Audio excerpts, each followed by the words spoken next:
She boarded the plane quietly, first-class ticket in hand, business suit sharp, demeanor calm. But when she took her assigned seat 1A, everything changed. Why did the flight attendants hesitate to believe she belonged there? Why did the white passenger beside her get more apologies than she did respect? And who was this woman, silent, dignified, yet unshakably powerful? What the crew didn't know was that she wasn't just any passenger. She was Celeste Monroe, the newly appointed CEO of the very airline they worked for. And in just 5 minutes, a single act of prejudice would ignite a reckoning that would ripple across an entire industry. But how do you lead with grace when the world reads your silence as submission? And how do you fight back when they call your strength anger? This isn't just a story about injustice at 30,000 feet. It's about what happens when dignity refuses to be moved. Before we begin this powerful journey, don't forget to like, share, and subscribe to our channel. Your support helps bring more real, resonant stories to life. Now, buckle up. This is Black Woman CEO removed from VIP seat for white passenger 5 minutes later. Entire crew fired at 35,000 feet somewhere above the Great Plains. Celeste Monroe sat quietly in seat 1A of StratusJet Flight SJ1844 bound for San Francisco. Her tablet rested gently on the fold-out tray, glowing softly with a complex spreadsheet of projected earnings. She adjusted her reading glasses, scanning the numbers with the deliberate precision of someone used to making high-stakes decisions. The cabin air was cool and crisp, faintly infused with bergamot and citrus StratusJet's signature first-class scent. Celeste was dressed not in corporate armor, but in soft charcoal gray slacks and a cream cashmere sweater. Her natural curls were gathered in a low, elegant twist. She looked like any thoughtful professional flying coast-to-coast anonymous, composed, self-contained, and that's exactly how she preferred it. After a draining week of silent negotiations and strategic partnerships, she needed the flight time to regroup before tomorrow's closed-door meetings with aviation regulators in Sacramento. She never introduced herself unless necessary. Most days, even her assistants forgot she had once flown fighter jets, that she'd co-founded StratusJet from a second-hand hangar in Dayton, that her name wasn't just on the founding documents, but on every innovation the airline had launched since EcoJet propulsion, real-time turbulence mapping, adaptive seating. She didn't need to be seen, she just needed to get home. The aisle bustled gently with pre-departure rituals, luggage doors thudding closed, passengers exchanging polite nods, ice cubes clinking faintly from the service cart. Across from her, a couple in their 50s whispered about their vineyard tour in Napa, while a young man in 2C was half asleep with his earbuds in. Celeste looked out the window, watching the final rays of sun melting into twilight. She was just about to return to her work when she felt a presence pause at her side. "Excuse me, ma'am." The voice was soft, laced with uncertainty and formal cheerfulness. Celeste turned. A flight attendant stood beside her, mid to late 20s. Slim, with a polished uniform and a name tag that read Carmen. Her hair was pulled back into a tidy bun, and her light pink lipstick looked freshly applied. "I'm very sorry to interrupt," Carmen said, her hands clasped nervously. "But it seems there's been a change in seating arrangements. We'll need to ask you to move to another seat just temporarily. It won't take long." Celeste blinked, unsure she'd heard correctly. "I believe I'm in the correct seat. My boarding pass reads 1A. Carmen offered a sympathetic smile. "Yes, I understand, but the seat is needed for a special passenger who has some medical needs. He's one of our platinum-level members. It's a unique request, and we're trying our best to accommodate." Celeste's fingers gently closed her tablet. "I see. May I ask what the medical condition is?"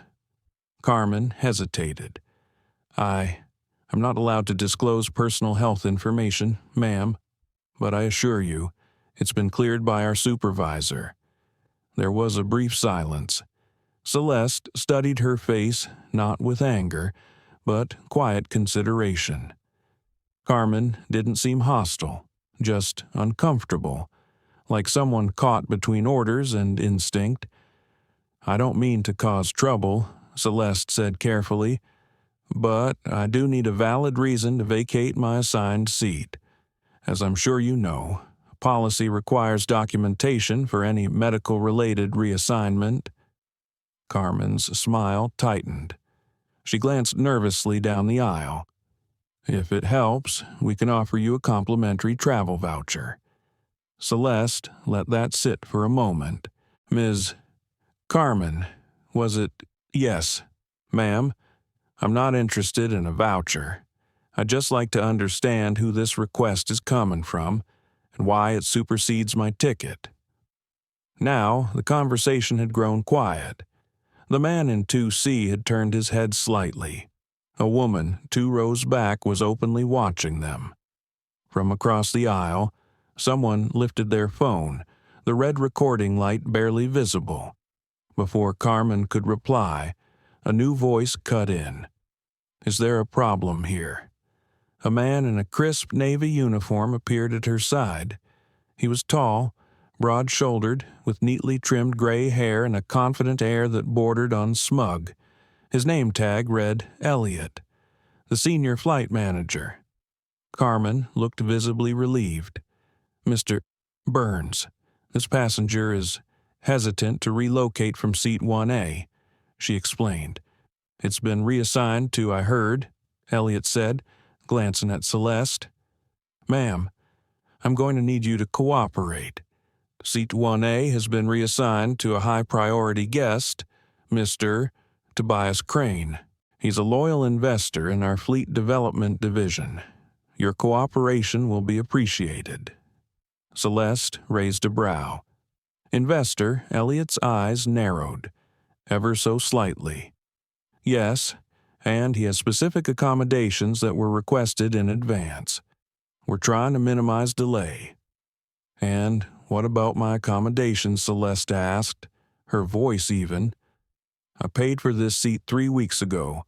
I have no issue assisting with a legitimate medical case, but I require transparency, not hierarchy." Now, a few more passengers were watching. The man in 2C sat upright. The woman behind Celeste took out her phone. Across the aisle, someone whispered, "Is that the woman from the magazine?" Elliot's face didn't move, but his tone shifted. "Ma'am, let me be perfectly clear. Refusing to follow instructions from crew members can be considered non-compliant behavior. We are asking you nicely." Celeste sat still. There was no panic in her posture, no tremble in her hands. But in her chest, a cold memory rose of a boardroom in Atlanta, 1999, when a white partner once asked if she was the assistant, not the engineer, of her first commercial flight as a pilot, when a passenger demanded the real captain. She closed her eyes for a breath. Then she opened them and spoke with quiet firmness. "If Mr. Crane truly has a medical condition, I'll happily make space for him. But if this is merely a status-based preference disguised as necessity, then I'm afraid I won't be moving." The red recording light blinked again. The woman in row 3 began whispering into her phone. "Y'all, something is happening on this plane, and I don't think they know who they're messing with." Celeste leaned back in her seat, hands folded. The air in the cabin had shifted subtly, but undeniably. The moment was just beginning to unfold. The moment the word refuse hung in the air, something in the cabin shifted. It wasn't dramatic, no shouting, no alarm bells, but the silence was tighter now, like fabric stretched too far. A few heads turned. One man in business class tilted up the privacy divider between the seats with a soft click, pretending to disengage. Another slipped in an AirPod, though it wasn't connected to anything. He was listening. Elliot Burns took one step closer to Celeste, clearly unused to pushback. His smile was thinner now, and more performative. A flicker of disdain passed through his eyes before he reset his expression to something more professional. "Ma'am," he said again, voice slow, like he was explaining turbulence to a child.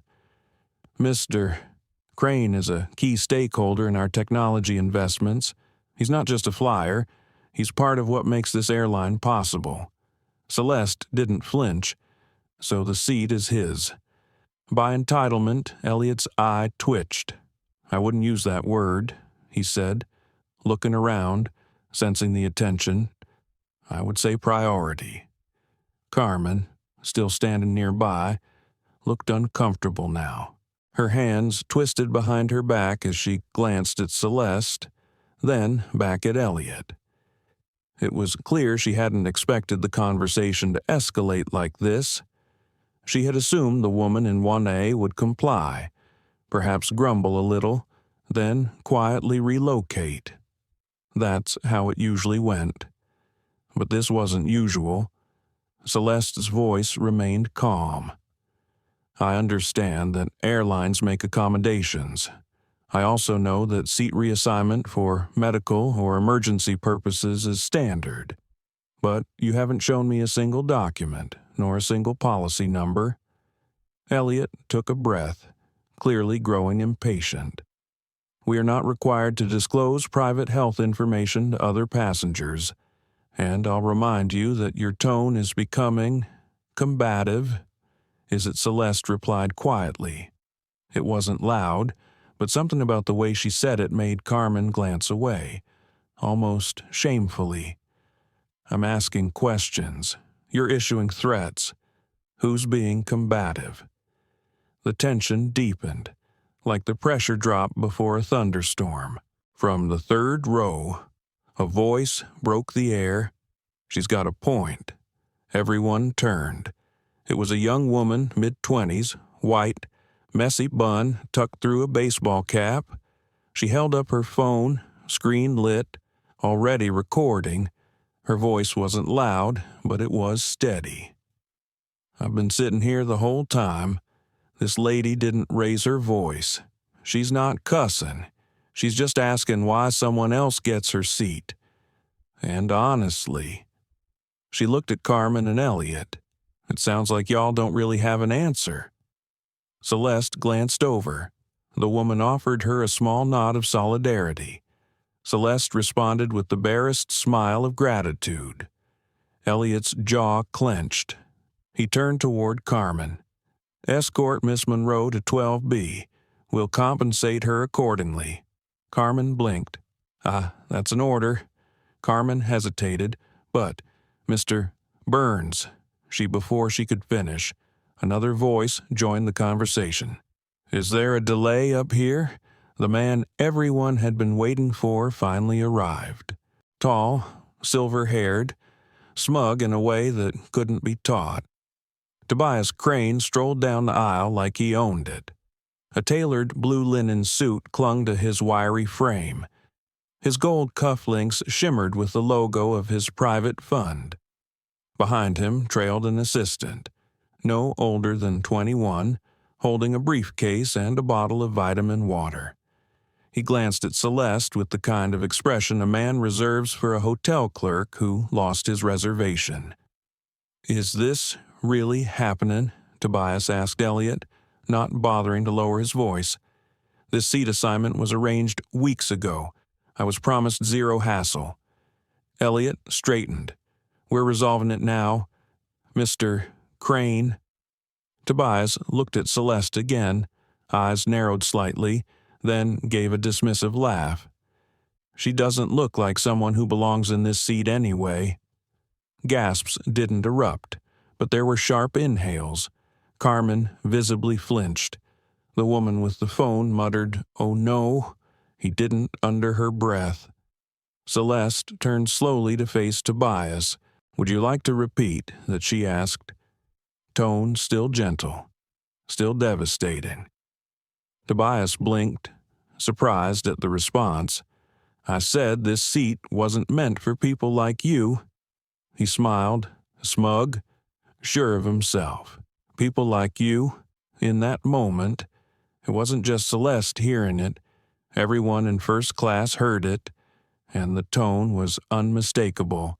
Not a misunderstanding, not a slip of the tongue. It was exactly what it sounded like.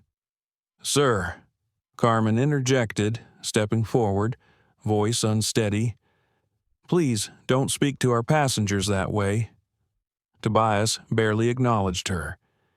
"Get her a drink or something. Move her along so we can get in the air." "I'm staying in my seat," Celeste said, not looking at anyone but him. "And I believe you owe me an apology." Tobias scoffed. "Oh, please, don't make this a scene. You don't want to ruin your day over pride, sweetheart." That word, sweetheart, like he knew he could get away with it. Celeste took a long, measured breath. Inside her, memories flickered like old film reels. The time a venture capitalist called her articulate for a black woman. The time she was mistaken for catering staff at her own launch gala. The first flight where a white co-pilot refused to call her captain. She looked at Tobias with complete stillness. And then, slowly, she reached down, opened her handbag, and took out her phone. Her thumb moved deftly across the screen. Tobias smirked. Calling someone he asked. She didn't answer. Her screen glowed with a blue and white interface, StratusJet's internal command portal, the one only 4 people in the world had access to. She typed 4 words. "Prepare for ground escalation." "Ma'am," Elliot started, his voice changing. "If you're threatening to involve corporate, that's not going to help." "I'm not threatening," Celeste said. "I'm documenting." The cabin was now very, very quiet. The young woman recording whispered, "Guys, she's not just any passenger." Another passenger near the back leaned forward, trying to catch a glimpse of Celeste's screen. A man in row 2 muttered to his wife, "That's her. I'm telling you, that's the woman who runs the airline." The words spread like a heat wave. "She runs the airline." Celeste looked up from her phone. "You may proceed with the takeoff," she said evenly, "but I'll be meeting my operations director the moment we land. You'll want to have your documentation ready." Tobias laughed again, but it was quieter now. The edge had shifted. Something in his confidence cracked. Elliot looked pale. Carmen was silent, staring down. The woman with the phone ended the live stream and immediately uploaded the video. Celeste leaned back into her seat, opened her tablet again, and returned to the spreadsheet without another word.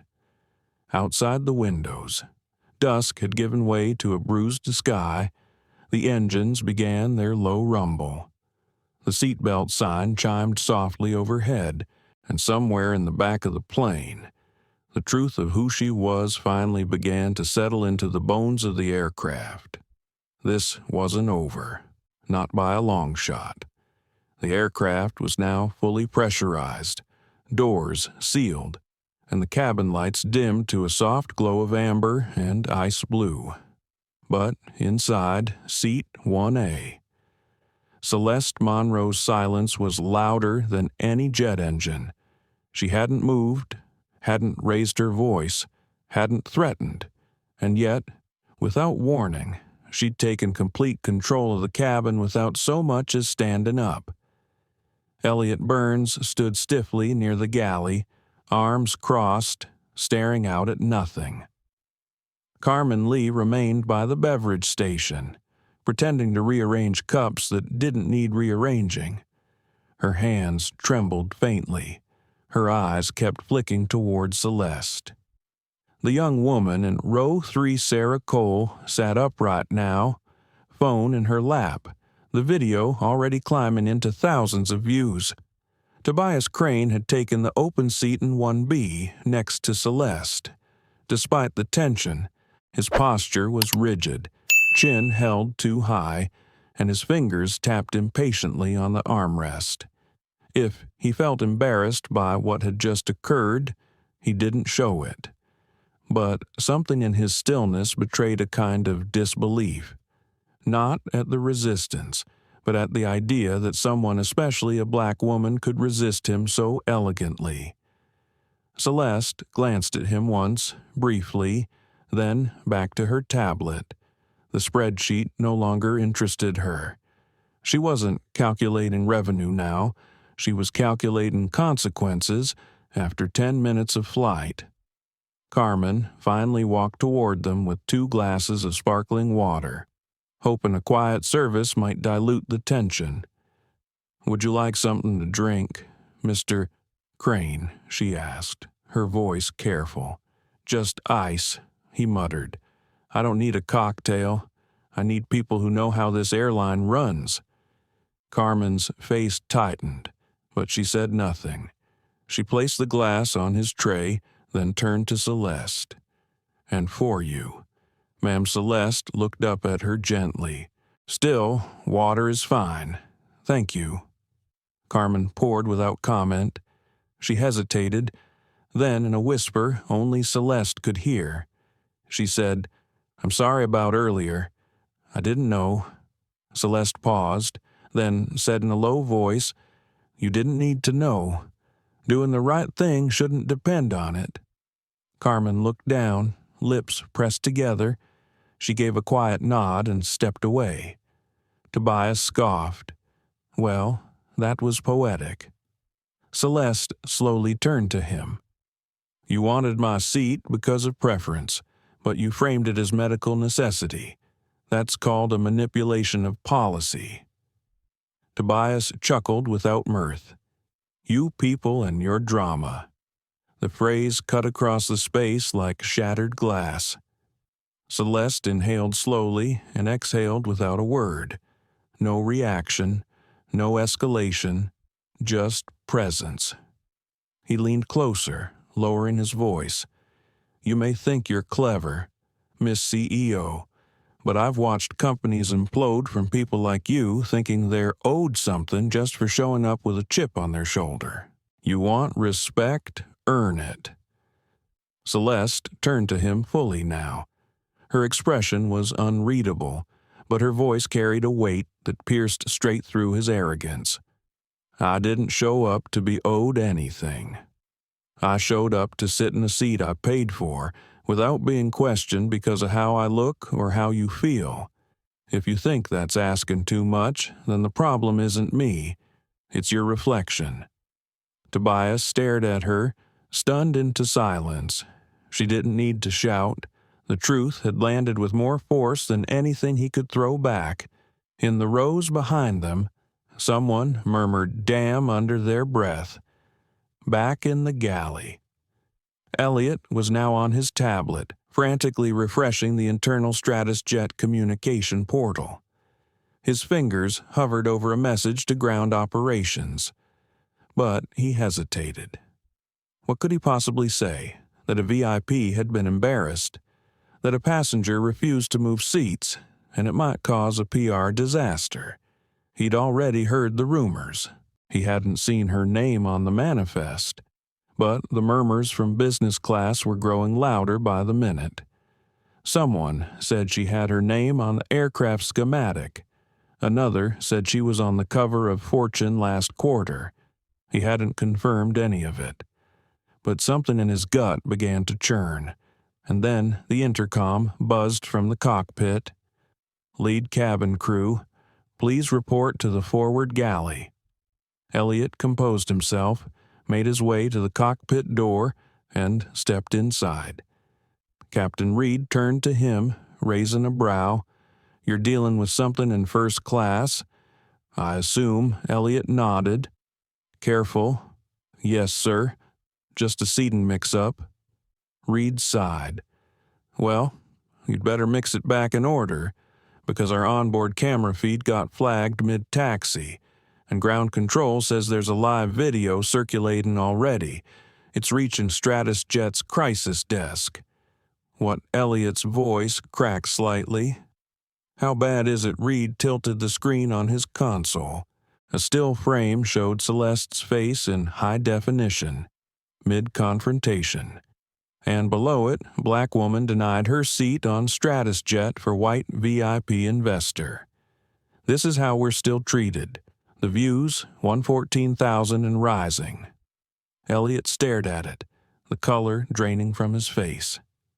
He left the cockpit quickly and went straight to Carmen. "Get me confirmation. I want to know who she is. Full name, seat registration, pull the manifest again." Carmen frowned. "Why, I thought, just do it," he snapped. "Now." But even as she moved toward the cabin terminal, it was too late. Celeste was already several steps ahead. In seat 1A, she opened the airline's proprietary internal app, CEO-level clearance, and uploaded a direct request to StratusJet's executive team, preserve flight footage. Alert legal, flag the seat incident for immediate internal audit. A line of code appeared under her login, request acknowledged. Timestamp 27 EST. She didn't feel victorious. She didn't feel angry. She felt something heavier. This wasn't the first time, and that's what made it worse. She remembered being 16, the only black girl in her flight school class. She remembered how instructors gave her the simulator with the broken rudder pedals just to test her adaptability. She remembered walking into meetings with male executives who looked right through her. She had spent her life learning how to make herself smaller, softer, more palatable, and still, moments like this found her, not because she was weak, but because too many others still believed she didn't belong. From across the cabin, Sarah Cole uploaded another clip. It showed Tobias's words, Elliot's tone, Carmen's hesitation. She didn't add commentary. She didn't need to. The video spoke for itself. Celeste sipped her water slowly, her expression calm, but her mind relentless. She wasn't just thinking about Tobias. She was thinking about every future flyer who looked like her. Every girl who'd sit in a window seat hoping not to be asked to prove her right to be there. And when the wheels touched down in San Francisco, they would no longer be passengers. They would be witnesses. The cabin lights dimmed further as Flight SJ1844 cruised above Colorado. A blanket of stars overhead and the distant hum of engines wrapping the plane in an oddly serene cocoon. But peace hadn't yet landed in seat 1A. Celeste Monroe sat with her legs crossed at the ankle, her tablet resting idle in her lap. Her glass of water was nearly empty. The ice had long since melted. She hadn't touched it in over 20 minutes. Not because she was thirsty or distracted, but because she had entered a stillness she knew too well, a state of alert calm. The kind that came when she had to gather her strength and set her feelings aside, when her pride had been questioned and dignity needed to hold the line. Across from her, Tobias Crane had fallen silent after his last jab. He was now half turned toward the window, fiddling with his cufflinks, acting unbothered, but every so often he glanced sideways as if unsure what Celeste might say next or who she might notify. From a few rows back, Sarah Cole continued scrolling her screen. The view count on her original video had just passed 400,000, Dozens of comments were pouring in. She handled that with more grace than I ever could. This is why we still need to talk about race. Who treats a CEO like that? Bet they're about to regret this. Meanwhile, Carmen Lee was quiet as she walked the aisle. She had finished service. She should have been preparing for descent protocol in another hour, but she couldn't focus. Her chest was tight with something that felt like shame. She didn't know who Celeste was at first, not exactly. She hadn't recognized her face, though there was something familiar about the woman's presence, the way she carried herself with a kind of deliberate stillness.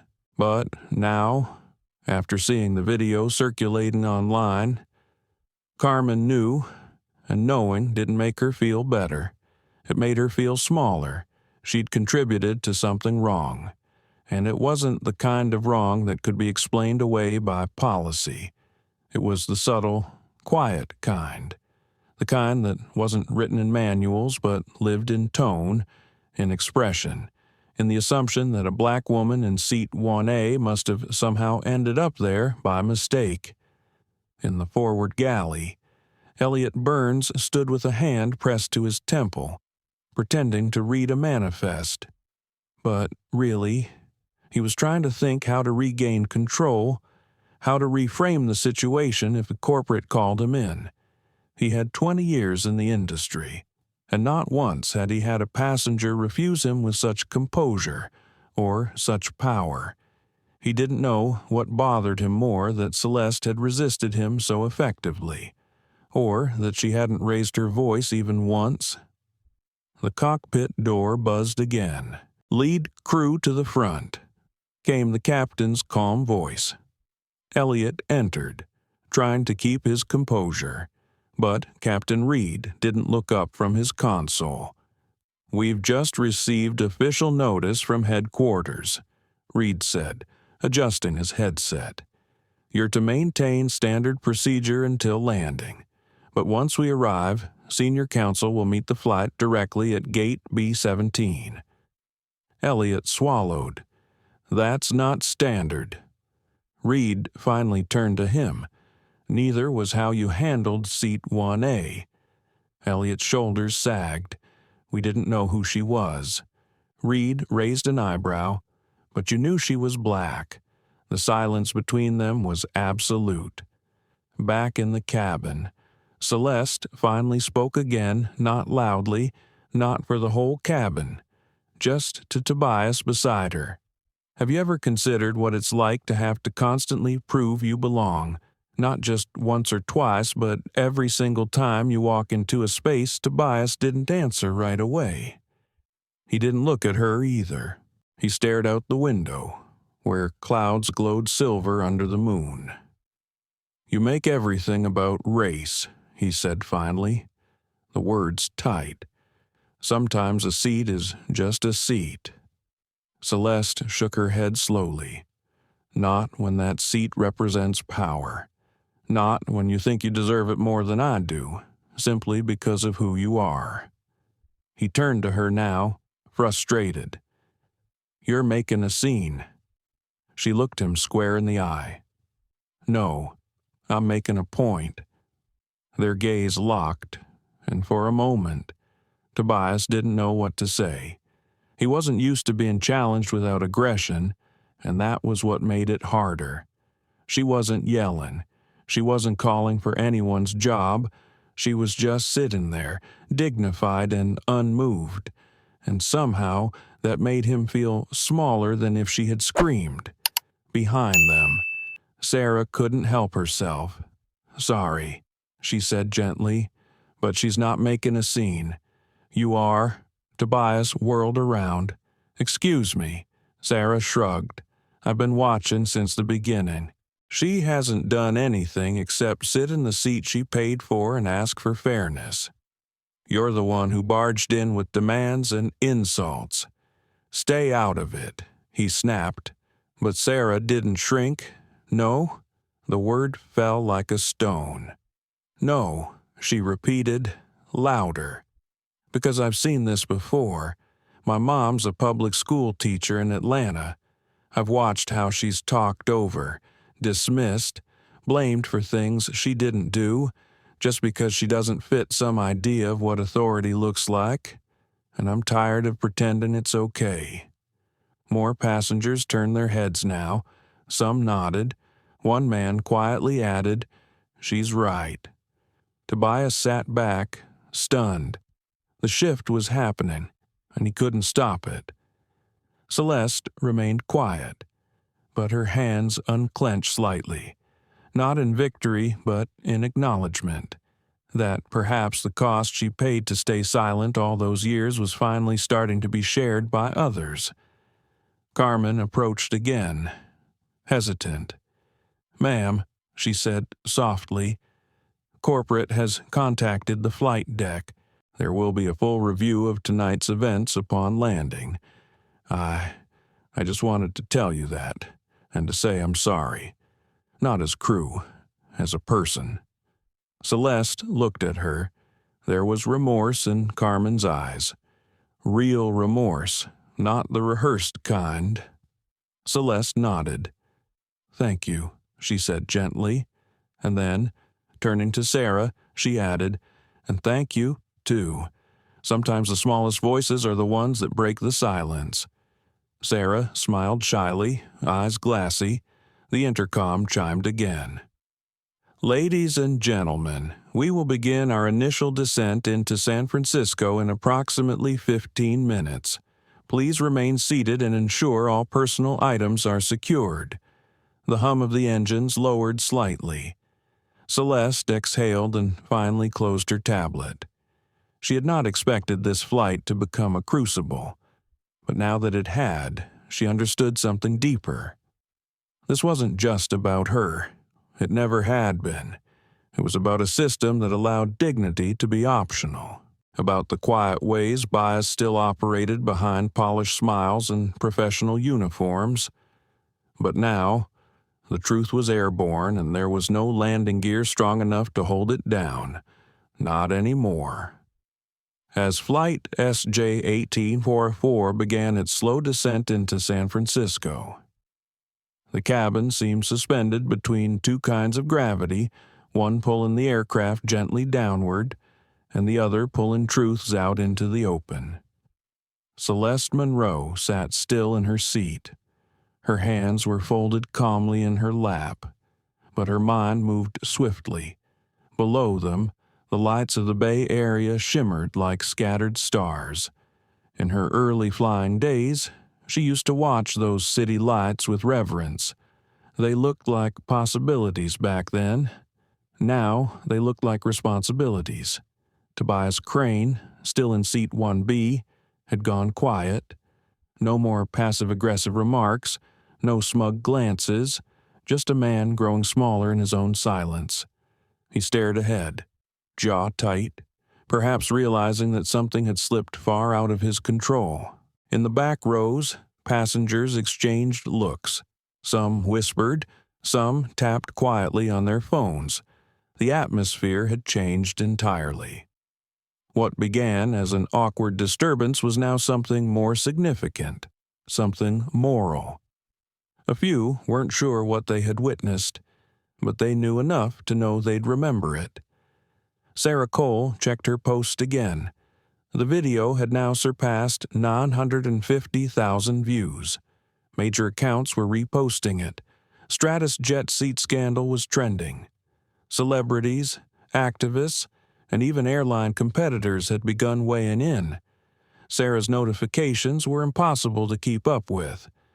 But what struck her more than the numbers was the comments. They weren't just angry. They were deeply personal. "My sister is a pilot.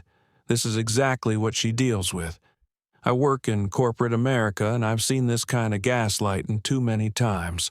Watching this made me cry. I feel seen." From her seat, Sarah glanced forward at Celeste, not with admiration, but with a quiet awe, the kind reserved for people who never intended to lead a movement, but somehow became one. Carmen Lee stood by the front galley, biting the edge of her thumbnail. She hadn't served drinks since the incident. She had spent the last 30 minutes thinking about her own complicity, about silence, about the ways she had followed orders without question. She kept hearing Celeste's voice in her mind. Doing the right thing shouldn't depend on knowing who someone is. It haunted her, not in a punishing way, but in a way that asked her to be better. Elliot Burns stood beside her now. His shoulders were hunched. He had received 3 alerts from corporate in the past 20 minutes. Legal was en route. PR had issued a no comment, and the executive suite had gone dark, radio silence, which, in Elliot's experience, was never a good sign. It meant they were preparing something big. His thoughts were interrupted by the soft ding of the cabin signal. Flight attendants, prepare for landing. As Carmen moved to secure the front, Elliot leaned in. Don't speak to the passenger in 1A again. Not unless she addresses you. Carmen gave him a tight look. You mean the CEO? Elliot flinched slightly. Whatever she is, we follow protocol. Carmen shook her head. Protocol is what started this. He didn't answer. In 1A, Celeste looked out the window as the city grew closer, the runway lights now visible long stripes of light calling them home. She had texted only 2 people from the plane, her chief of operations and her best friend from college, Dana, who had once warned her. The higher you climb, the lonelier it gets, and she had been right. Being the CEO of an airline didn't make her invincible. It just made her more visible. She wondered if the passengers around her would have spoken up if they had known her name from the start, or if she had been wearing heels and a designer suit instead of sneakers and a soft gray cardigan. Did dignity only arrive with status? Her thoughts were cut short by the soft thud of wheels touching the tarmac. The plane coasted gently toward the terminal. Everyone sat straighter now. Conversations hushed. Even Tobias adjusted his cuffs again, as if that might restore some part of his image. Celeste didn't move. The plane stopped short of the gate. Then the intercom crackled. Ladies and gentlemen, this is your captain. We have a slight delay in gate access. Please remain seated while we await clearance at gate B17. Thank you for your patience. But this wasn't a routine delay. Celeste knew it. Carmen knew it. Even Elliot knew it. They weren't waiting on a gate. They were waiting on consequences. Through the window, Celeste spotted a gathering of people near the terminal, glass men and women in suits, headsets clipped to their ears, iPads in hand, and at the center of the group stood Ronald Jameson. She recognized him instantly. He had been her mentor back when she was still flying cargo routes and working maintenance shifts on the side. He was now the director of ground operations for StratusJet. He hadn't aged much, still wore the same crisp navy blazer and gold pin, still held himself like a man who believed in rules but made space for justice. The jet bridge extended toward the aircraft. The seatbelt sign chimed off. Elliot unhooked his belt and turned to Carmen. We'll deplane business class first, then economy, no media near the jetway. But it was too late. 3 uniformed employees had boarded the plane. One of them handed Carmen a printed document. Carmen's eyes scanned it. She blinked, then handed it to Elliot with shaking hands. Elliot read the header, official notice of crew review and temporary suspension pending internal investigation. Below that were the names Elliot Burns, senior cabin lead Carmen Lee, flight attendant Joshua Lynn, gate supervisor JFK Thomas Fields, flight scheduling 4 names, 4 suspensions. His mouth went dry. Before he could speak, Ronald Jameson stepped into the cabin with 2 security staff behind him. He smiled kindly, not cruelly, and addressed the front rows. "Ladies and gentlemen, thank you for your patience. For some of you, this flight has involved events that deserve our attention. StratusJet is committed to equity, transparency, and integrity, and as such, we're initiating a full internal response." Then he turned to Celeste. "Ms. Monroe, if you're ready, we'll escort you through gate B-17 privately." Celeste stood slowly, calmly, with the same composure she'd held since the moment she was asked to move. She nodded, glanced once at Carmen, who now looked like she might cry, and then stepped into the aisle. She said nothing as she walked, but every head turned. Some nodded. Others clapped gently. Even passengers from economy leaned into the aisle to glimpse the woman who had changed the flight without raising her voice. Sarah Cole filmed quietly, her eyes shining, at the door. Ronald leaned in. "I'm sorry you had to go through that. Celeste." Celeste turned to him, eyes steady. "No one should have to go through that. Not me, not anyone." He nodded, then extended his arm. "Let's fix it."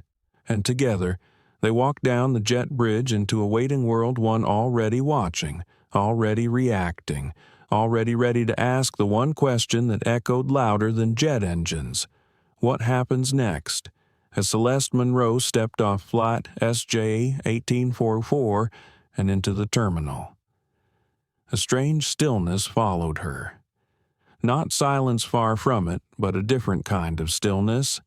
The kind that falls when people sense a shift has just occurred, even if they can't yet name it. Behind her, Ronald Jameson walked at a respectful distance, flanked by two members of airport operations.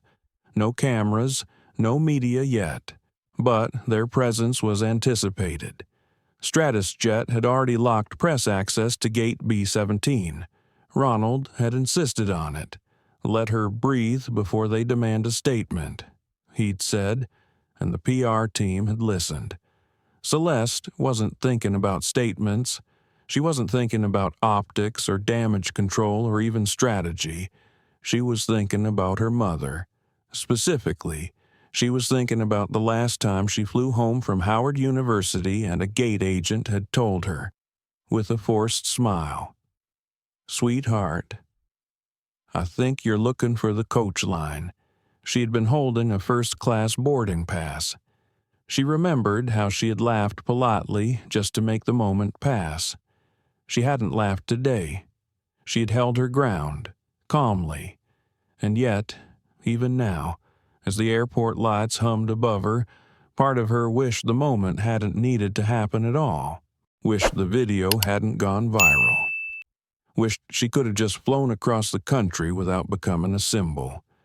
She was tired of being a symbol. But being tired didn't change the truth. In the quiet hallway behind the gate, her phone buzzed. Again and again. First it was an alert from her legal team confirming review of SJ1844 incident. Passenger Sarah Cole has offered original footage. Counsel retained, then her assistant. We're being flooded with media requests. NYT, CNN, NPR, all asking for a statement. Want us to draft then Dana, her best friend girl. Your face is everywhere. They're calling you the calm in seat 1A. Are you okay? Celeste didn't respond right away. She slid the phone into her coat pocket and exhaled slowly. What do you say when your dignity becomes a headline? Ronald led her into a quiet conference room tucked just off the corridor. No glass walls, no reporters lurking, just silence, chairs, and a carafe of water no one would touch. "We'll keep this short," he said gently. "Legal wants to speak with you later tonight, but for now, you're not required to do anything. We've grounded the crew involved pending investigation. HR is preparing statements." Celeste nodded. She took a seat at the table but didn't lean back. Her posture stayed upright, composed. "I don't want public apologies," she said. "Not unless they mean something. Not unless they're followed by structure." Ronald gave her a tired smile. "I figured you'd say that." She looked at him now. Really looked? He hadn't changed much in 20 years. Still wore that pin-straight tie. Still used that quiet, unshakable tone. But she could see it in his eyes, regret. Not just for what had happened, but for all the little moments like it that had happened to others. Ones no one ever recorded. "Tell me the truth," she said. "If I hadn't been me, if I were just another black woman in sneakers, would any of this have mattered?" Ronald paused. Then he said what most wouldn't. "No, not like this." She nodded. She appreciated the honesty, even if it hurt. The door opened. Carmen Lee entered hesitantly, escorted by another operations lead. Her uniform looked somehow heavier on her now. "Ms. Monroe," Carmen began, voice soft but steady. "I know I'm not owed a meeting, and I know I don't deserve your time, but I asked to see you. I needed to." Celeste didn't speak. She simply gestured to the empty seat across from her. Carmen sat, hands folded tight. "I followed protocol," she said, "but that's not the same as doing the right thing, and I knew it. I knew it the second I said those words, 'You'll need to move, ma'am.' I knew it when I avoided your eyes. I've replayed it over and over." Celeste's expression didn't harden. It didn't soften, either. She just listened. Carmen continued. "It wasn't just your seat. It was everything. The way Elliot spoke over you. The way Mr. Crane acted like he owned the space. I thought I was being professional, but really, I was being silent. I was being complicit." Her voice cracked now. "I became the person I swore I'd never be." Celeste's eyes remained steady. Then she asked gently, "Why did you become a flight attendant?" Carmen blinked, caught off guard. "My mother was a nurse," she said. "She worked nights, took care of strangers like they were family. She told me, service is sacred work. It's about dignity. I guess I wanted that too. I just forgot." Celeste leaned back slightly now. "You didn't forget," she said. "You paused. We all do sometimes. The difference is whether we wake up in time to admit it." Carmen nodded, tears in her eyes now. She stood, straightened her uniform, and gave a small bow of her head. "Thank you," she whispered. Then she left. Ronald didn't say anything for a moment. Then he looked at Celeste. "What do you want to do next?" She didn't answer right away. She stood, walked over to the window, and looked out at the runway. Outside, the tarmac bustled like always. Planes taxiing, lights flashing, fuel trucks moving in silence. Everything looked the same. But something had shifted. She could feel it in her bones. "I want a policy overhaul," she said. "Real training, not check-the-box workshops. Anonymous reporting system. A passenger dignity clause in every internal operations manual. Real consequences, real protections, real standards." Ronald nodded. "You'll have to present it to the board." "I am the board," she replied. And in that moment, he smiled because she wasn't speaking like a woman who had just been humiliated. She was speaking like a woman who had been galvanized. As Celeste walked out of the conference room, her phone buzzed again. The headline from a national outlet flashed on screen, "Black CEO removed from VIP seat. Calm response sparks airline reckoning." She didn't open it. She didn't need to. Because what mattered most wasn't how the world would tell the story. What mattered was what she would build from it. And as she moved through the terminal, flanked by no cameras, no flashbulbs, no noise, just her breath and her truth, Celeste Monroe understood something she hadn't dared claim before. She didn't just belong in Seat 1A. She belonged in the cockpit, in the boardroom, in every room where power sat quietly waiting for someone to claim it. Celeste Monroe arrived at the StratusJet executive floor 2 hours before sunrise. The building was quiet at that hour, too early for assistants and too late for janitors. She preferred it that way. The sound of her heels clicking against the polished marble floors echoed softly, grounding her in the silence. She carried no briefcase, just a single leather-bound notebook under one arm, and the calm determination that had become her armor. Outside, San Francisco's skyline was shrouded in early morning fog. The city hadn't yet stirred, but inside her, a storm had already started to move. She passed through security with a nod. Everyone recognized her now, not just as the CEO, but as the woman from the video. The woman who didn't flinch, the woman who said no and sat still.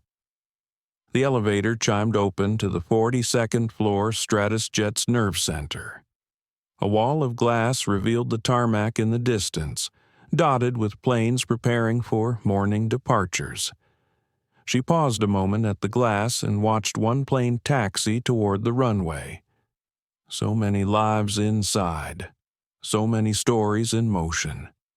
Celeste inhaled slowly and entered the boardroom. The table was already occupied.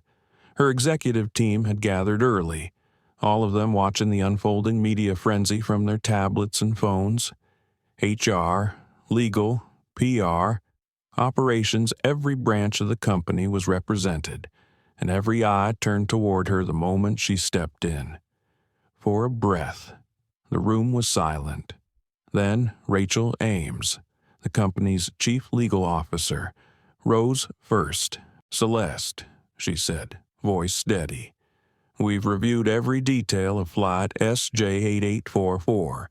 We've secured the full passenger manifest, and Sarah Cole has given us original footage with legal consent.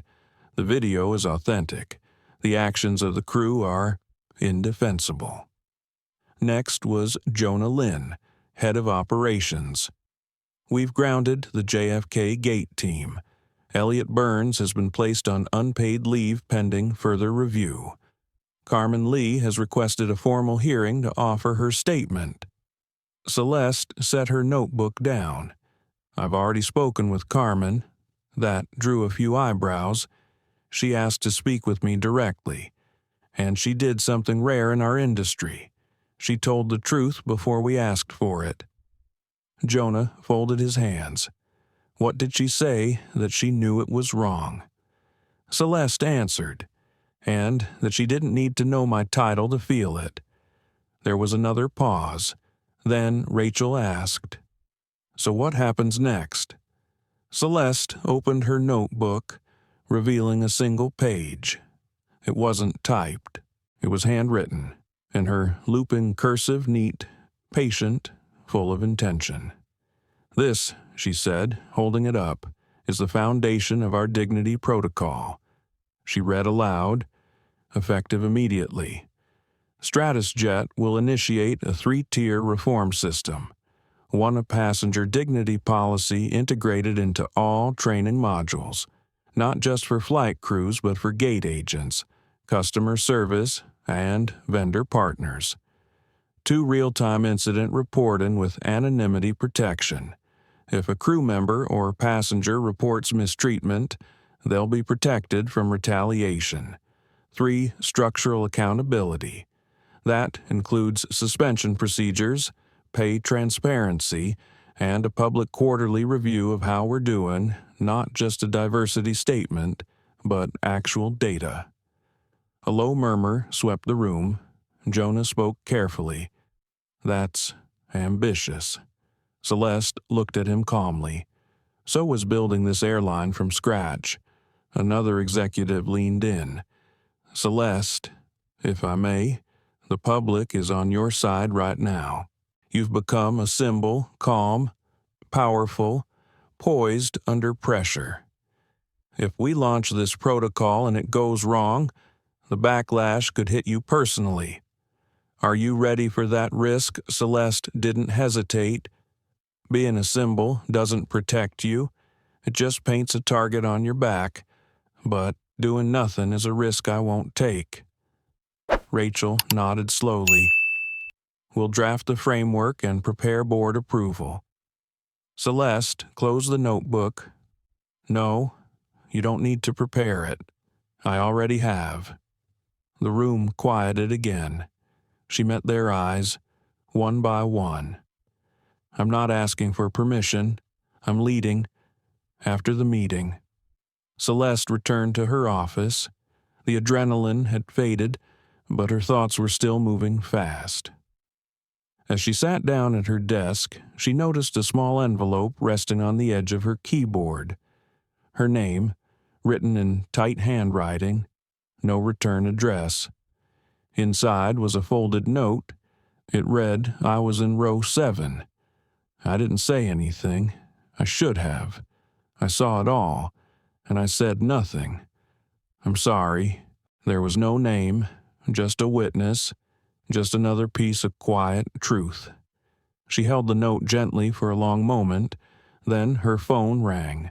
It was her mother. Celeste smiled faintly before answering. Hi, Mama.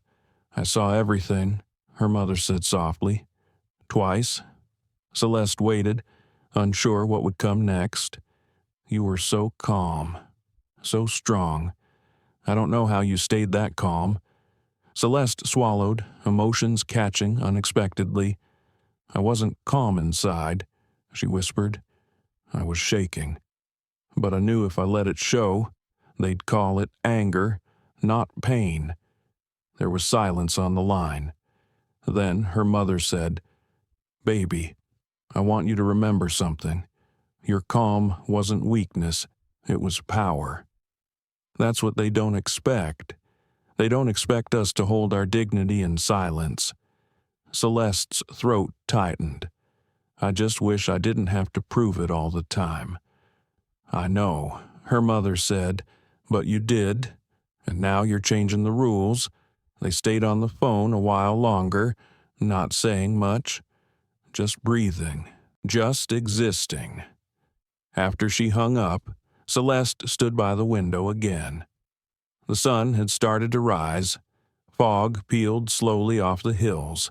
A plane ascended in the distance, small against the sky but growing, climbing steadily. She watched it disappear into light. The following afternoon, a soft drizzle tapped against the windows of a small conference room at JFK's Terminal 4. Inside, under pale fluorescent lights, Carmen Lee sat at the far end of a narrow table. Her hands were folded in her lap, the edge of her StratusJet blazer damp from the rain. Her hair was pulled back neatly, but she looked pale, worn like someone who hadn't slept much since touching down. Across from her sat 2 HR representatives and a company mediator. A recorder blinked silently in the center of the table. The air felt dense, heavy with things unsaid. Ms. Lee, the lead HR officer, began gently. You've voluntarily requested this statement hearing. We've reviewed the footage, internal reports, and crew documentation. You're here to offer your formal perspective. Yes? Carmen nodded. Her voice, when it came, was steady but low. Yes, I requested this. I needed to. She took a breath. I've worked for StratusJet for 4 years. I was proud when I joined. Proud to wear the uniform, to tell people where I worked. I believed this airline stood for something bigger than comfort or convenience. I thought it stood for respect. She paused, eyes downcast, and then I stood there in front of seat 1A, and I told a black woman who did absolutely nothing wrong that she had to move. No one interrupted her. The room remained still. I didn't know who she was at the time. I didn't know she was the CEO, but I don't think that's the point. Is that Carmen looked up now, eyes sharp with clarity. The point is that I saw a well-dressed white man in 1B complaining, and I saw a calm black woman in 1A, and I chose the side that made my supervisor comfortable. She inhaled deeply. That's what haunts me. Not that I followed orders, but that I didn't ask why. The HR rep nodded solemnly. And do you believe the instructions you were given by Mr. Burns were based on bias? Carmen hesitated. Her voice cracked slightly. I think they were, and I think I recognized it. But I also didn't want to rock the boat. I was tired. It was a long day, and I chose what was easy. And do you feel safe stating this on the record? A flicker of something crossed Carmen's face. Then, finally, she nodded. Yes, because silence is what got us here. The hearing lasted another 30 minutes. She answered every question, signed the official transcript, and walked out into the gray New York afternoon alone. That evening, across the city, Elliot Burns sat stiffly in a high-rise office used for internal legal debriefs.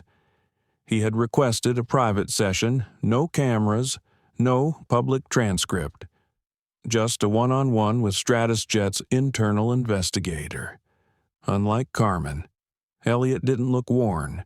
He looked defensive. I've served in this industry for over 20 years, he said, arms folded across his chest. I've dealt with difficult passengers, tight schedules, equipment failures, security incidents. What happened on that flight was a simple case of policy confusion. The investigator raised an eyebrow, a policy confusion that resulted in a passenger with a valid seat being told to move to accommodate another. Elliot's lips thinned.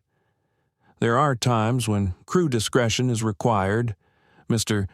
Crane had a history with our airline and had submitted a last-minute upgrade request that wasn't logged properly. I was trying to resolve it quietly. And did you consider asking Mr. Crane to return to his original seat? Elliot didn't answer right away. He was already seated. He finally said, "So was Ms. Monroe." Elliot blinked. The room felt colder somehow. "Look," he muttered. "I didn't know who she was. She wasn't dressed like a first-class flyer. I assumed he stopped. You assumed that she was in the wrong seat. And if she had been a white woman..." Silence again. Elliot shifted in his chair. "I don't see race when I make decisions." The investigator paused, pen tapping against her notepad. "Mr. Burns, the issue isn't whether you saw race. The issue is whether you saw a person. That night, an internal email was sent to the entire StratusJet staff. Subject line Flight SJ1844 internal update and next steps. It included a message from Celeste Monroe herself. We're not defined by our mistakes, but by how we learn from them. True professionalism is not about following orders, it's about embodying values. At StratusJet, dignity is not optional. It is our baseline." Responses poured in within hours. Some applauded the message, others feared the fallout. But one response, sent quietly to Carmen Lee's inbox, stood out. I was in the jump seat, too. I saw everything. You're not alone. No name attached.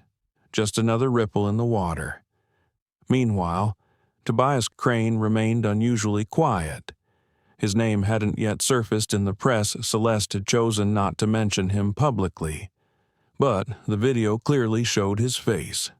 And while the online response had focused on the injustice against Celeste, it was only a matter of time before attention shifted toward him. in his penthouse overlooking Midtown. Tobias stared at his laptop screen. An email draft sat open, addressed to Celeste Monroe. Subject line, "I owe you an apology." He hadn't sent it yet. Not because he didn't feel guilt he did, but because he couldn't quite face what that apology required of him. Accountability. It was easier to pretend the storm had passed, that the world would move on. But he knew, deep down, it wouldn't. Not this time. Not with her. Celeste Monroe had done something Tobias couldn't comprehend. She hadn't yelled. She hadn't raged. She hadn't demanded. She had simply stayed seated. And that had said more than all his bravado ever could. He stared at the email for a long time. Then he deleted it. Across the country, in her quiet apartment overlooking Pacific Heights, Celeste sat on the floor with a cup of tea in her hands. The TV was off. Her phone, charging across the room, blinked with new notifications, but she didn't check it. She stared out the window at the city below. The storm was still swirling. There were more hearings ahead, more decisions, policies to approve, people to hold accountable, people to protect. But for a moment, in the hush of evening, she allowed herself to feel everything: the ache, the fire, the fatigue, the strange, aching hope. She thought of Carmen. She thought of Elliot. She thought of all the people who would board flights tomorrow and wonder, silently, if their dignity would be recognized or questioned. And she made a quiet promise to herself, not just to be visible, but to make visibility safer for everyone else who came after her. The morning sun poured through the floor-to-ceiling windows of the StratusJet headquarters in San Francisco. The building pulsed with nervous energy. Crowds had formed just beyond the security gate supporters. Press. Even a few former passengers holding handwritten signs that read things like "Dignity takes flight" and "We stand with seat 1A." A low hum filled the air, the kind that always preceded change, inside the executive wing. Celeste Monroe stood before a mirror in a quiet dressing room adjacent to the broadcast studio. She wore a tailored navy suit, her natural curls pulled back into a simple twist. No makeup team, no stylists, just herself and her voice. Mara Withers, StratusJet's communications director, knocked gently and stepped in. "They're ready when you are," she said, her voice hushed, reverent almost. Celeste turned slowly. "Has Tobias responded yet?" Mara shook her head. "Nothing, but we've confirmed he watched the internal memo and the press noticed he's gone completely silent." Celeste nodded. "Let him stay silent. It says more than an apology ever could." Mara hesitated. "There's one more thing. Our analytics team tracked live engagement. Over 14 million people watched the video of the incident in less than 48 hours.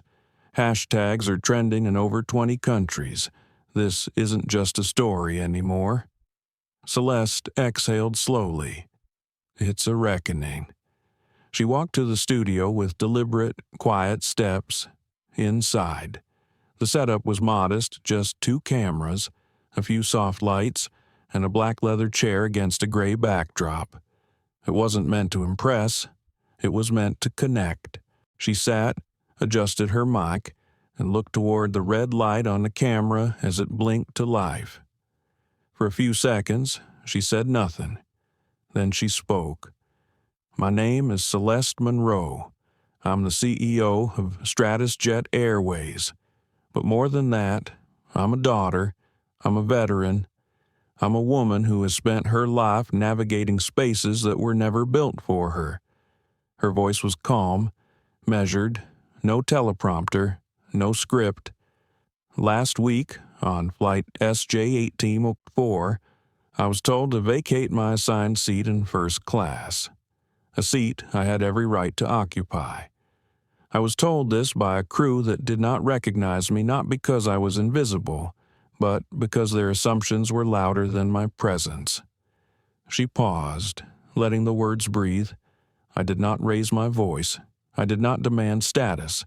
I simply asked why, and in return, I was told politely, firmly, that I must move. Celeste looked directly into the camera now, her eyes clear, unwavering. What happened to me was not just about one seat, one flight, or one crew. It was about the quiet ways dignity is stolen from people every day. The assumptions we allow to guide us. The ways we've normalized discomfort for anyone who doesn't look like what we expect. She leaned forward slightly. This isn't new. It's not even rare. But this time, someone filmed it, and the world watched. Another pause.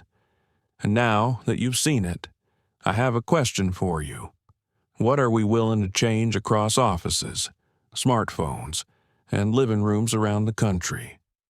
People listened. I've spoken with every crew member involved. Some expressed regret. One denied wrongdoing. One chose silence. But my response is not about blame. It's about responsibility. Celeste reached into her jacket and held up a slim white booklet. This is the Dignity Protocol. It's the first of its kind in the commercial aviation industry. Mandatory training across all departments. An anonymous reporting system for passengers and employees. Real consequences for acts of bias, explicit or subtle. She placed it gently on her lap. This is not just a promise. It's a structure. The red light on the camera blinked quietly. Celeste's voice softened now. When I was a little girl, my mother and I flew standby across the country so she could take care of my grandmother.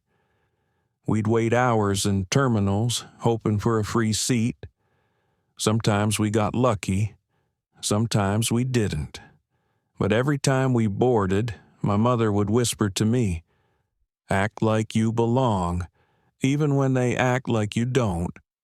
She smiled faintly. I've carried those words through military barracks, boardrooms, and now into this chair. But I'm done pretending. I do belong, and so does everyone else who's ever felt unseen at 30,000 feet. She ended with a quiet declaration. My name is Celeste Monroe, and I'm not giving up my seat. The studio went still. No applause, no dramatic music, just the quiet hum of something real landing where it was needed. Within minutes of the broadcast, social media exploded. Hashtags multiplied. Celebrities reposted clips. Airline competitors issued statements, some supportive, others cautiously vague. Civil rights organizations praised the clarity of her reforms, and somewhere on the other side of the country, Carmen Lee watched from her studio apartment in Queens, a mug of lukewarm tea cradled in her hands. She'd cried through most of the speech, not because she felt ashamed, though she still did, but because for the first time, she saw leadership that didn't leave people behind. She picked up her phone and sent a single-line message to the StratusJet feedback portal. "Thank you for showing us how to do better."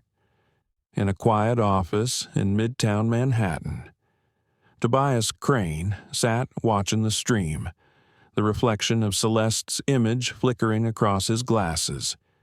He didn't cry, he didn't type, he simply stared at the woman he'd dismissed, diminished, ignored, a woman who now led the skies. In the San Francisco terminal where Flight SJ1844 had landed just days earlier, a new banner was installed above the first-class boarding gate. It read, "Every passenger has a seat. Every seat deserves respect." Celeste returned to her office shortly after the broadcast. Her team applauded her quietly, Respectfully, she thanked them with a nod and closed her door.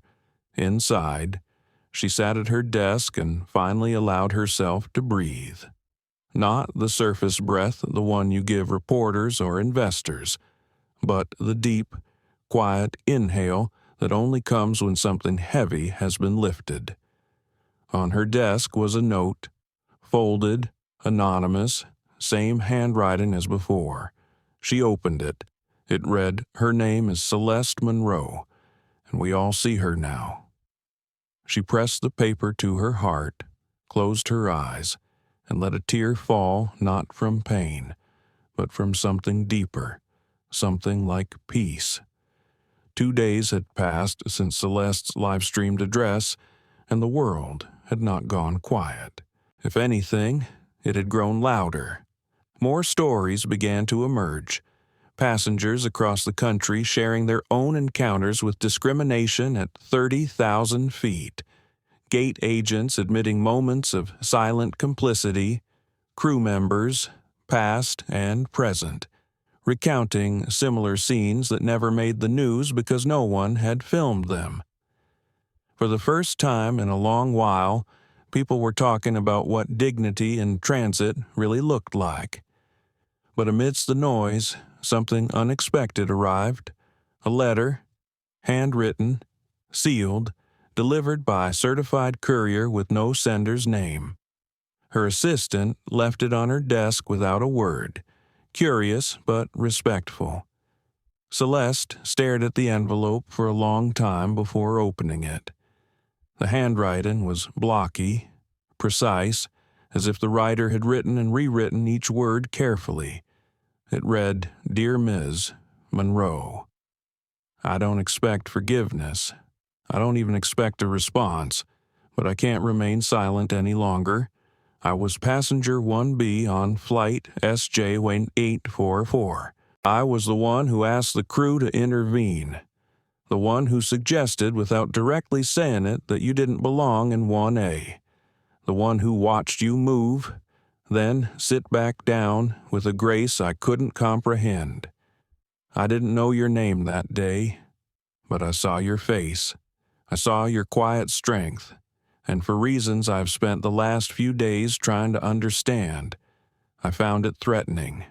Now I see that it wasn't strength that threatened me. It was the mirror you held up. For most of my career, I've been called important. I've had people bend policies for me, change seating charts, prioritize my comfort. I told myself it was because I earned it, because I was worth the extra effort. But when I saw you calm, composed, black, female, I saw something that disrupted my narrative.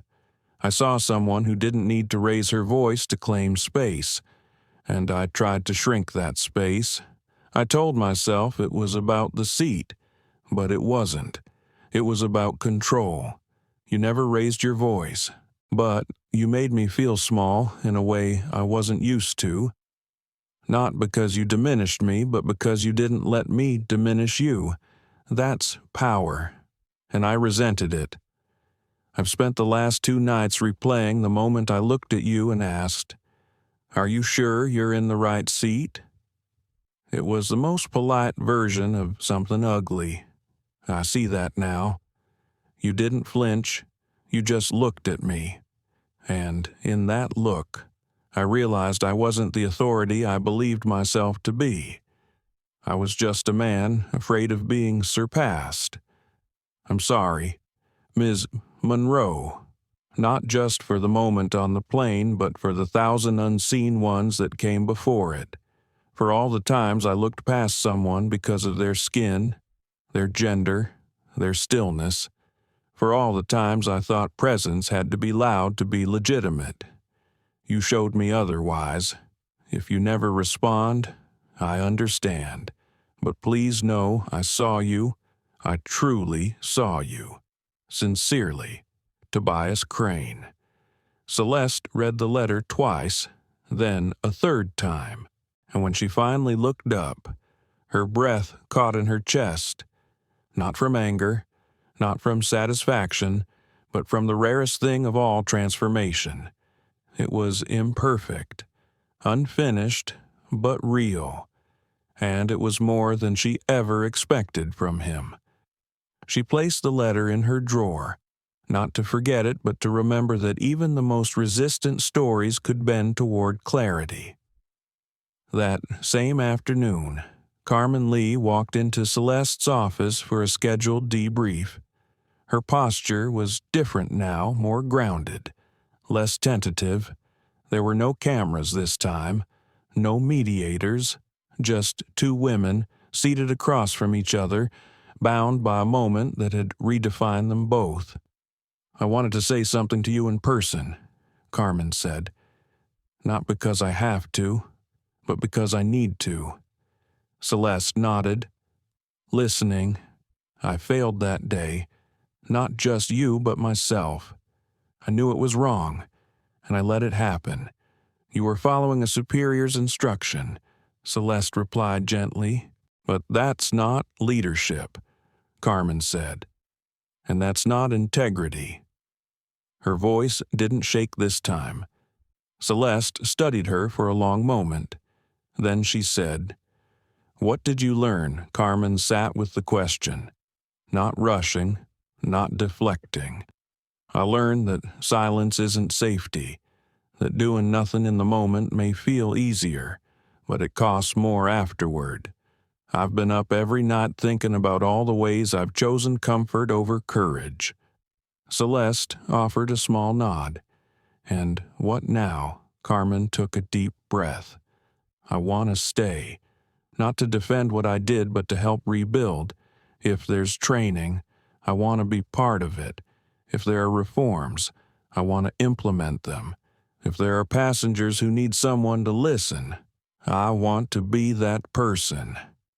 Celeste reached into her drawer and handed Carmen a printed pamphlet, the draft copy of the Dignity Protocol. "You'll lead our internal education program, not because of what happened, but because of what you're choosing now." Carmen blinked back tears. "Thank you," she whispered. "I won't waste it." That night, Celeste returned home to find a small package at her doorstep. No return address. Inside was a leather keychain, shaped like an airplane wing, with a single word engraved on it: "Seen." She held it in her palm for a long time. The movement wasn't just about policy anymore. It was about visibility, about who gets to belong by default and who has to earn it every day. It was about letting stillness be powerful and letting presence be enough. She walked to the window and watched as another StratusJet plane ascended into the evening sky. Somewhere on that flight, someone was sitting in seat 1A. She hoped they knew that seat wasn't just a place. It was a promise that they didn't have to explain themselves to exist, that they could just be. The headlines started changing by the end of the week. Not long ago, they called her graceful, composed, calm under pressure. The media had sung praises about her poise during the confrontation in seat 1A, marveling at her restraint, her elegance, her silence. But when Celeste Monroe began implementing actual reforms, real policy changes, high-level dismissals, and deep internal restructuring, the adjectives shifted. Now she was forceful, controversial, angry. The words showed up in editorials, tucked between lines like apologies. She spoke with conviction, but her tone was stern, bordering on angry. A once restrained CEO is now on a warpath. Ms. Monroe's sweeping changes may be alienating loyal staff. It was subtle at first, but Celeste noticed. It wasn't the policies they feared, it was the fact that she was the one creating them.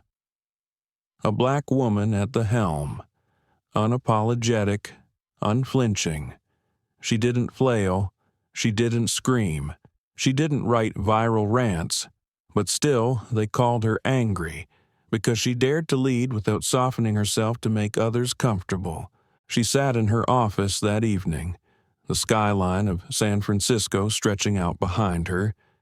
She'd had back-to-back meetings, press inquiries, and a labor union call that ended in veiled threats about company morale. She didn't cry, but she felt tired in a way that rest couldn't fix. On her desk sat the note again, folded neatly. Her name is Celeste Monroe, and we all see her now. But what did they see? The poised CEO from the live stream, the quiet woman who didn't give up her seat, or the threat a knock came at the door. Mara Withers stepped inside with her usual calm. "Sorry to interrupt. HR just finished final debriefs. Carmen Lee's formal appointment as Director of Culture and Dignity Training goes into effect Monday." Celeste nodded. She deserves it. She knows.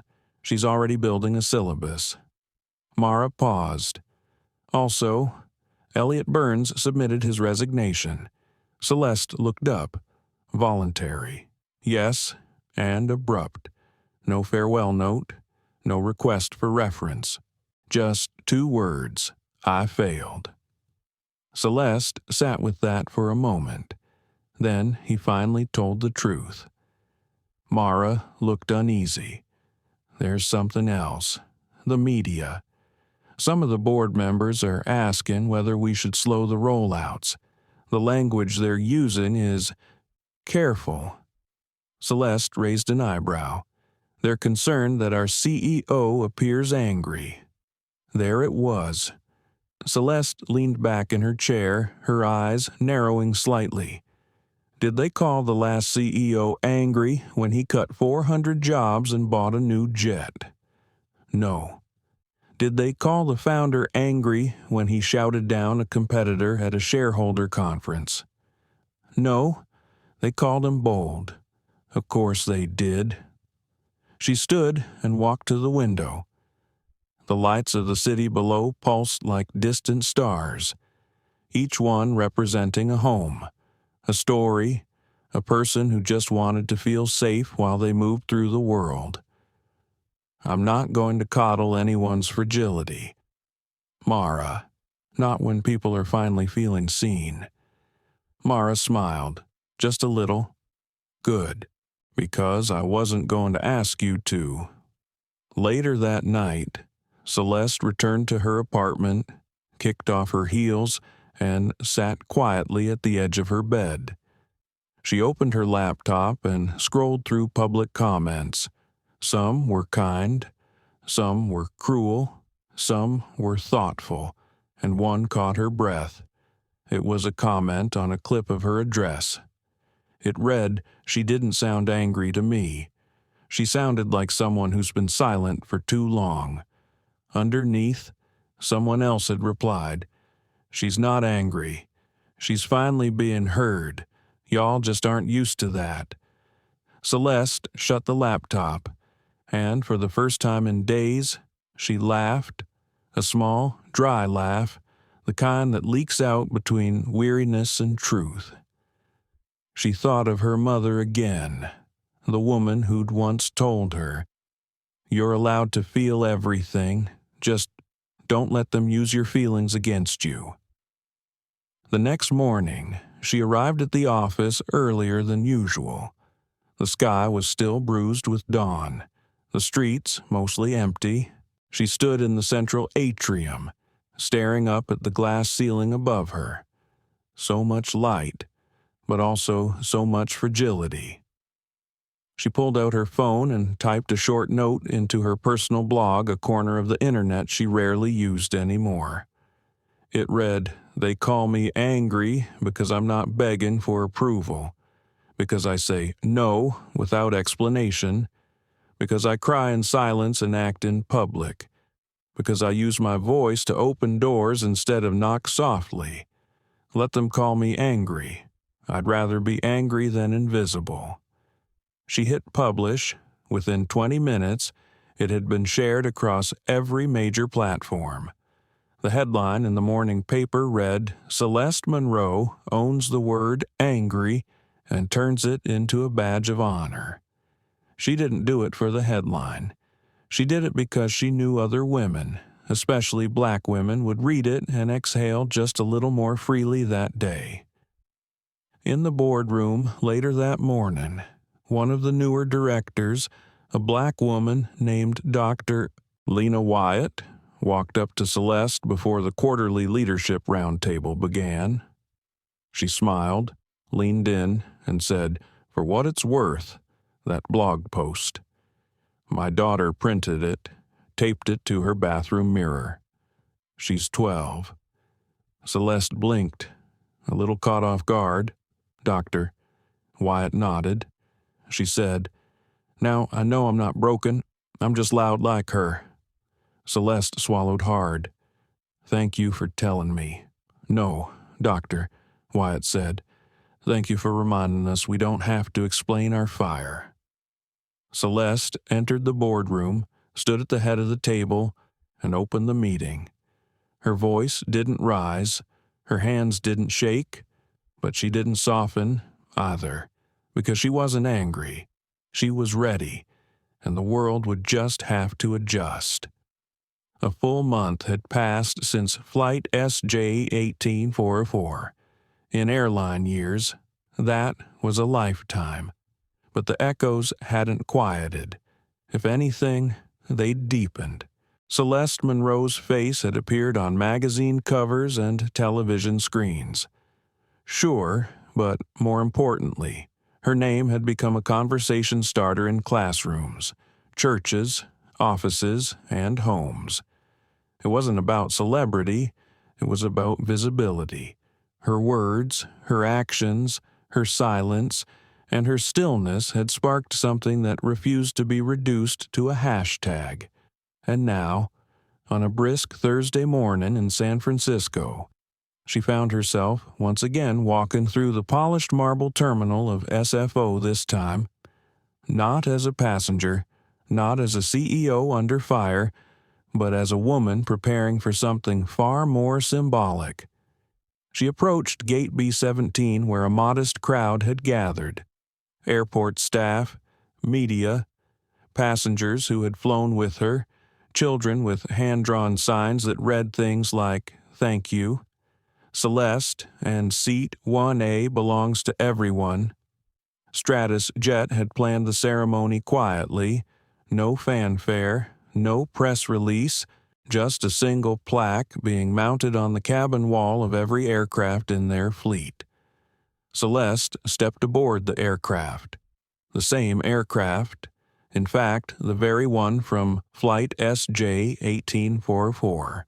The interior had been reupholstered, refreshed, but Seat 1A still sat there quietly by the window, just as it had that day. A small brass plate had been embedded into the frame above it. It read, "This seat is dedicated to dignity, in honor of all who refuse to be moved. StratusJet." She ran her hand over the inscription, slowly. Behind her, Carmen Lee watched from the galley, now wearing a new uniform with a small gold dignity emblem stitched into the sleeve. She caught Celeste's eye, nodded once, and offered a soft smile. A photographer asked gently if she'd be willing to sit.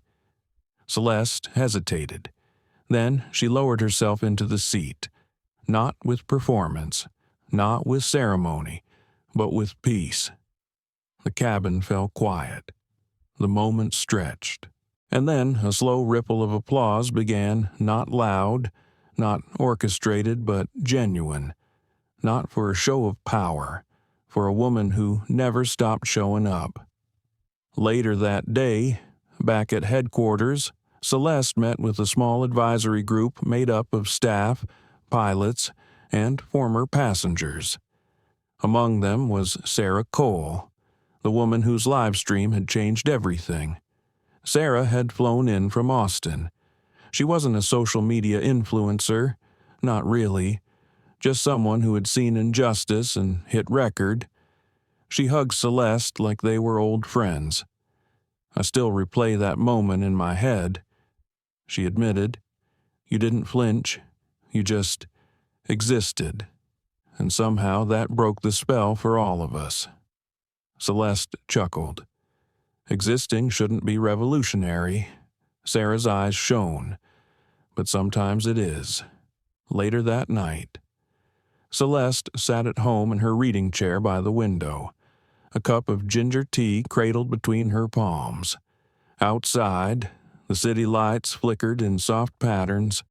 She thought of her mother, of the whisper she used to give Celeste before boarding every flight as a child.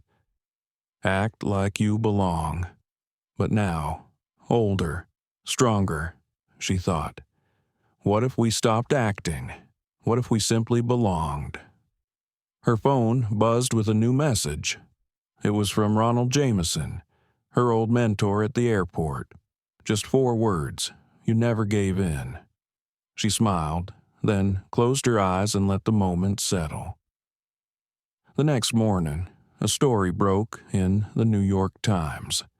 The headline read, "StratusJet's Dignity Protocol Becomes Industry Model." Other airlines to follow it detailed how 5 major carriers had requested access to the training model Celeste implemented. It spoke of the anonymous reporting system now embedded in booking apps, of the rising number of passengers, especially black and brown women, reporting improved treatment, of whistleblowers in other companies who now felt empowered. Change wasn't fast, but it had begun, and it had started in a seat, on a plane, with one refusal, one woman, one name. Celeste received a handwritten note that day from a young girl in Detroit named Michaela. It came with a crayon drawing of a plane and a smiling woman with curly hair. The note said, "Dear Miss Monroe, I saw you on my mommy's phone. She said you made the airplane world fair. When I grow up, I want to sit in the front like you. Love, Michaela, age 7. Celeste folded the note and placed it beside the first anonymous one she had received weeks earlier. Her name is Celeste Monroe, and we all see her now. She whispered aloud, "Michaela, may you never have to ask permission to be seen." By the following month, Celeste had implemented a new travel scholarship for women of color entering aviation. Carmen Lee became the head of the first cohort. Sarah Cole partnered with the airline's outreach division to lead digital literacy programs on how to document incidents safely. Tobias Crane. He remained publicly silent, but quietly, he made a sizable anonymous donation to the fund. Celeste didn't reach out. She didn't need to. Not every story had to end in reconciliation. Some just needed accountability and forward motion, and the seat 1A remained just that, a seat. But for those who knew, it would always mean more. Celeste flew regularly now, not just as a CEO, but as a passenger. She took middle seats sometimes, coach, exit rows, because the seat had never been about luxury. It had always been about dignity. And dignity, she knew, didn't live in leather and legroom. It lived in being able to sit where you were placed without fear of being asked to move, without having to justify your existence, without having to apologize for arriving. As her next flight took off, the sun stretched golden light across the aisle. Celeste looked out the window, 30,000 feet in the air. Everything felt weightless, but what she carried with her now story, purpose, peace was heavier than ever, and she welcomed every ounce. Sometimes a seat on a plane is more than just a seat. It becomes a symbol of who gets to belong, of who gets questioned, and of who refuses to move. Celeste Monroe didn't raise her voice. She didn't storm the cockpit. She simply stayed seated, with power, with purpose, and with presence. And in doing so, she changed everything. Her story reminds us that dignity doesn't wear a uniform, that leadership doesn't always speak loudly, and that justice can begin in the quiet moment someone says, "No, I will not give up my place." But what about the crews who looked away? What about the people who apologized to the wrong person? This story isn't just about one woman's strength, it's a mirror held up to all of us. To choose courage over comfort, to speak when silence is easier, to create a world where no one has to prove they belong. If this story moved you even just a little, please like, share, and subscribe to our channel, because there are more stories to tell, more truths to unearth, and more seats that still need defending. Stay with us. Your voice helps amplify theirs.